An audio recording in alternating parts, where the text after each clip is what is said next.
The Auditor-General of South Africa has referred 19 cases of material irregularities to the Special Investigating Unit involving fraud, maladministration or abuse of power which has caused financial loss. 9 of these cases have already led to presidential proclamations authorising full-scale investigations. 7 cases are awaiting proclamations from the Department of Justice and 3 were absorbed into existing proclamations, such as the National Treasury IFMS Project investigation, which is now extended to include the State Information Technology Agency and the Department of Public Service Administration. Now, the Special Investigating Unit recently briefed Parliament's Standing Committee on the Auditor-General. And to discuss this further, we are joined by Advocate Andy Mothibi, who is the head of the Special Investigating Unit. Advocate, great to have you. Thanks for your time. Thank you very much, Leanne. Thanks for the opportunity for us to appear on your show, and good morning to your viewers. So we appreciate this opportunity. Absolute pleasure. Thanks for accepting the invite. Now, the Auditor-General, as we heard in the introduction, has referred 19 cases of material irregularities. Perhaps you can explain this to us. What exactly does it mean? Thank you very much for that. What it means is that the Auditor-General, in the normal execution of their audit work, in terms of the Public Audit Act, they come across what they call material irregularities. And in terms of their legislation, they would then refer those material irregularities requiring further investigation to law enforcement agencies, like Hawks, like the SIU. So in our case, in the SIU case, they've, as you correctly said, they've referred these 19 cases that they found in other state institutions. These are not the irregularities in SIU or in the Hawks. Those are material irregularities they found in other state institutions. So what happens is that the SIU would then subject these referrals from the AGSA through the governance process of ensuring that we ultimately obtain a proclamation. As you correctly said, some of them do fit in the currently active proclamations, and we then include those material irregularities there and then investigate further. So once we've investigated, we then give regular feedback to the Auditor-General. In this case, we do give often regular feedback, but we do a setup quarterly reports, but it can be less than a quarter where it's required. Yeah. As you correctly said, there are 3 those that we included in the current proclamations, and 7 other new ones are still pending at the Department of Justice through to the President to get proclaimed. So, Leanne, if I just to proceed, is that we have, as you may see on the stats, of the 19, 7 are still under proclamation process. Now we're left with 12. 19 plus 7, yes, is 7 plus 12 is 19. And then of the 12, 4 has been completed. Okay. And the 4 finalized is relating to Umgeni Water. Yeah. Umgeni, it's a KZN water board that has really been riddled with problems for a while. It has contributed to water issues or water shortage in that regard. So we have finalized those investigations. We've found irregularities. Umgeni themselves, to their credit, they had already started the civil litigation to recover some of the monies. Out of our investigation, we have referred about 15 national prosecuting 15 individuals and companies to the NPA for prosecution consideration. So and then we've also finalized the Amajuba District Municipality. This is also in the KZN. This is under Proclamation R137, 2023. We've found there's serious, documentary issues there. Again, SCM matters, supply chain matters. Okay. In fact, in most of these investigations, Leanne, we find, as you and Sakina indicated yesterday, pervasive systemic issues that really require attention in this state institution. Okay. And I can go on to clarify. Let me pause. Thank you so much, because I think it's important, and I know that this was your wish to come in and actually explain and give a little bit more detail, particularly arising from some of the comments that were made yesterday. So we appreciate this, and I think it's wonderful that you are explaining this. So let's, however, look at a little bit of the frustrations along the way, because they certainly are, and I can imagine people feel frustrated as well, wanting to see the process move faster. I mean, we see, as you've mentioned, 9 presidential proclamations so far, but 7 are still pending.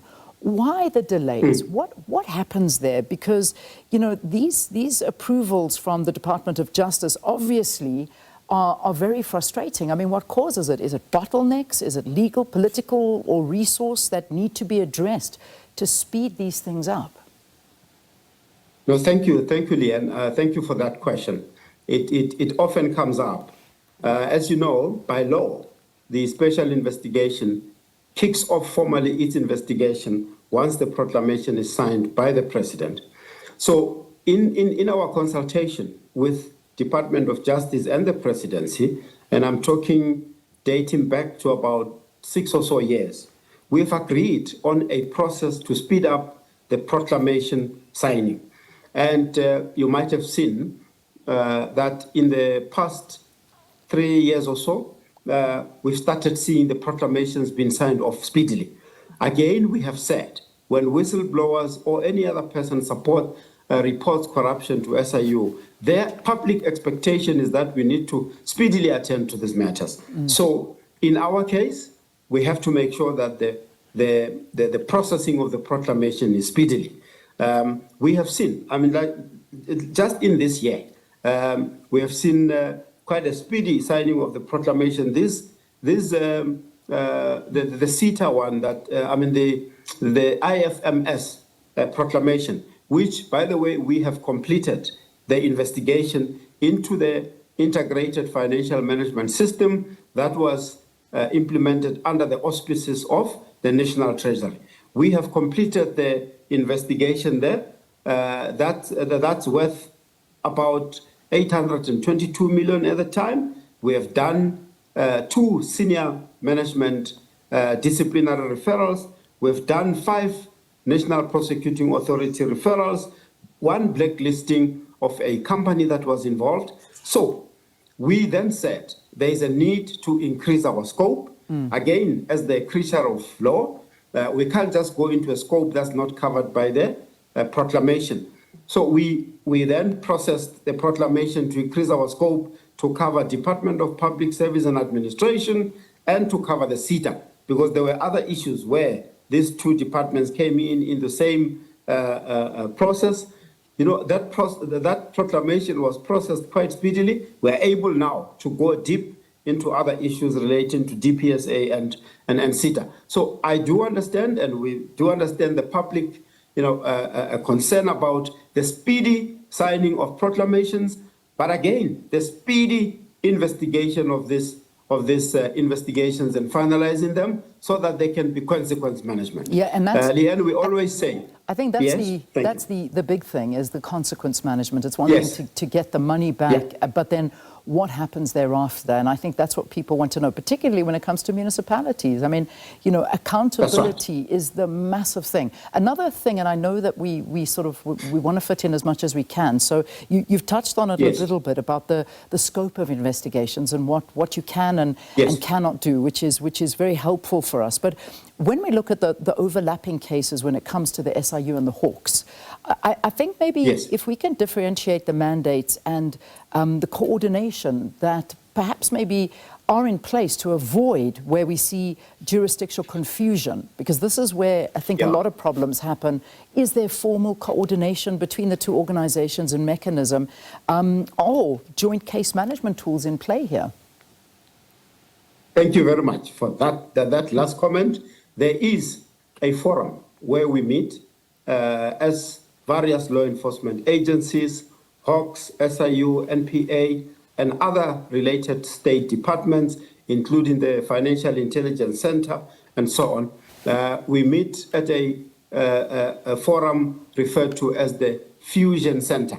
You know, as the terminology says, we want to really fuse our operations such that we avoid duplications. So the mandate of the Hawks focuses on criminal investigations, right? And then the mandate of the SIU, it's both mainly civil focused, but we do also pick up criminal evidence. But when we pick up criminal evidence, we don't go forth. You know, we hand over by law to the National Prosecuting Authority. So we have this understanding between the Hawks and the SIU that when they come across matters that require civil recovery, they would then hand over those to the SIU to proceed. When we find criminal evidence, we refer to NPA and copy the Hawks so that we manage these overlaps appropriately, not confuse witnesses, not confuse the public, so that the outcomes are clear. We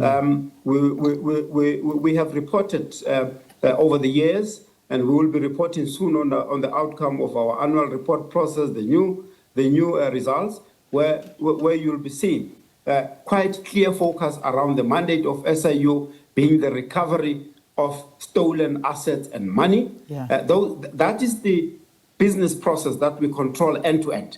We receive the reports, we find irregularities requiring civil recovery, we then go to the special tribunal or to the high courts to recover the monies. In the past 5 years, we've recovered close to 8 billion. In the past financial year, we will be reporting, Leanne, more than 10 billion of recoveries, either cash actual recoveries, potential recoveries, and those matters that we have stated sent to the special tribunal. So that's our niche. But going on, Leanne, is very important as the time is of the essence here. You know, the role of the special investigating unit and the role of the Auditor-General. And that's really what the SCOEC, they call it Select Committee on Auditor-General or Standing Committee. The focus is on ensuring that the collaboration between the AG and other law enforcement agencies like the SIU is such that, number one, the irregularities that are found are investigated properly and consequence management is meted out. The issue of consequence management is so important, Leanne, that we have seen that lack of consequence management has actually contributed to the issues, the continuity of impunity, systemic issues that are not looked at. Now, that being the reactive part, the AGSA, in terms of the National Corruption Risk Management Framework and Prevention Framework that we have developed, the role of the AG becomes very critical on the prevention side. So now, once they find these material irregularities, we will be going in as the Special Investigating Unit, developing a prevention program with the state institutions, municipalities, or departments, even state-owned entities, and saying, you know what, these are the systemic issues we have found. We need to develop a plan together with risk managers, compliance managers, auditors, so that, you know what, we all are galvanized in terms of ensuring that we prevent and mitigate the recurrence of this, we can go on and investigate and come up with results, recover assets and so on. We would like to see prosecution also, and people being jailed, as the public always says, people must be in red overalls, orange overalls. That's a very important part. And that's why I say, consequence management in that score is very important. Indeed. And the thing is that you talk, sorry, I'm sorry. I know you've got a lot to say, but you talk about all of this money that's been recovered, and we understand that and respect that. However, it doesn't seem to help South Africans. And that is where the anger and frustration comes in, because you still see these systematic failures when it comes to procurement weaknesses, the failure of service delivery, and people are still living in these conditions that, that have been highlighted. We see where it comes from maladministration. The money may come back, and yet it still continues unabated. And that I think is where public faith in accountability agencies is incredibly fragile at a time like this. And I know you know that, especially when investigations drag on. If I end on this note, because I have to end very shortly, you have also been elected the Vice President of the African Regional Coordinator of the IAACA. How is your international role perhaps going to help with the SIU's capabilities? No, thank you. Thank you for asking that question, Leanne. It's already helping, if I were to put it that way, because as SIU, we've also been approached by government, in particular the Department of Public Service and Administration, to chair the G20 Anti-Corruption Working Group. So that's where our international role comes in. And again, we have stressed the importance of consequence management internationally, the importance of tracing assets and returning them to countries, and also tracing fugitives, like the Guptas that continue to evade us. But that Interpol is coming in and really assisting. The protection of whistleblowers is something that we speak about at the international level, even at an African level. I would say there's a IAACA, and then there's an African part which we are also part of. So we are also stressing on the involvement of state and non-state parties.